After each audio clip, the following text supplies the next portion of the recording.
Ingat, suami itu bak pemimpin di rumah tangga kita. Ya, kalau bicara rumah tangga bak negara, pemimpin tergantung rakyat. Kalau rakyatnya pinter, yang diangkat orang pinter. Makanya memang perempuan kalau sudah mau menikah, bukan cuma modal sudah siap menikah atau dalam bentuk fisik saja, ilmu. Karena setelah menikah nanti mau kemana nih bahtera rumah tangga berlabuh, harus tahu nahkodanya siapa, harus paham ini kapalnya muat berapa awak, harus paham ini kekuatan larinya nih kapal berapa, bocor enggak dan lain sebagainya, harus paham.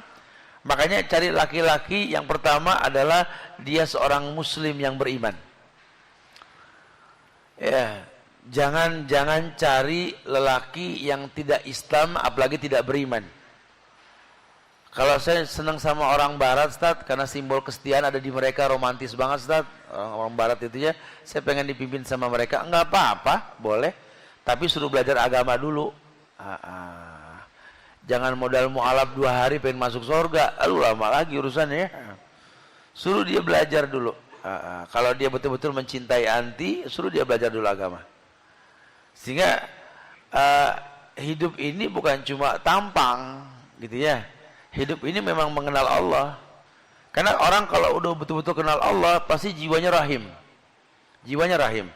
Kenapa? Ar-rahimun yarhamuhumur rahman. Irhamu man fil ardi yarhamukum man fis sama. Karena ar-rahimun yarhamuhumur rahman. Lelaki yang penuh dengan kelembutan, ya, itu betul-betul dicintai sama Allah. Ciri khasnya irhamu man fil ardi yarhamukum man fis sama. Betul-betul mencintai yang di bumi, yang di langit mencintai dia. Dia tahu bahwa dia akan menikah, sehingga bukan cuma sekedar ngasih mahar kemudian ijab kabul, bukan. Ngerti setelah menikah nih bagaimana. Dari awal menikah dia sudah kasih kabar, kita pengen berumah tangga ini penuh dengan keridhaan Allah.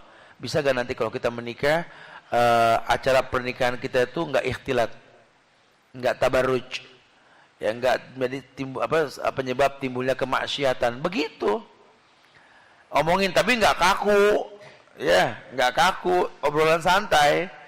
Kan nikah kan bagus banget ya. Gimana kalau kita nikah nanti kita jangan menjadi penyebab orang berbuat dosa. Maksudnya apa sih? Kan Nabi ngelarang minum sambil diri, apalagi makan.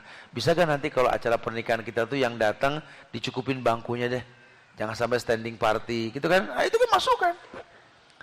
Jangan sampai gara-gara kita menikah orang bercampur laki perempuan, ikhtilat kan dosa ya.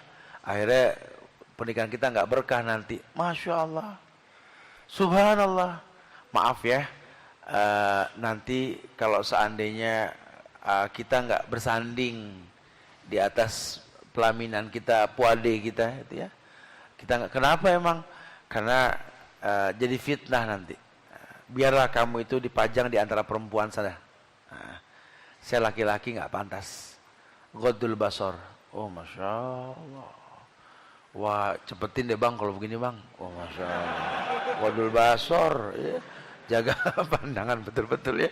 Masya Allah.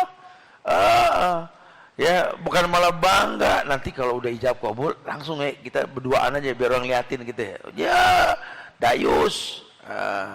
Nggak punya rasa cemburu. Bini ditonton orang nggak malu tuh dayus namanya ya. Harusnya nggak begitu.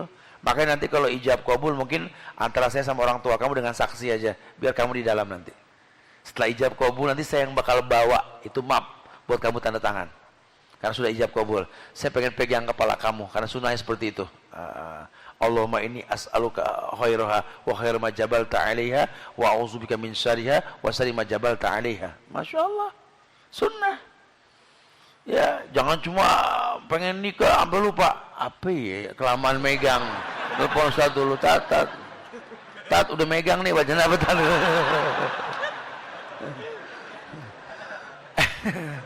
Emang berilmu. Karena itu sama doa kalau punya kendaraan baru sama tuh ya. Ya saya nggak pernah beli kendaraan baru, tat, kesian amat nih orangnya. Ya ayo coba. Cari laki-laki yang betul-betul seperti itu, yang paham.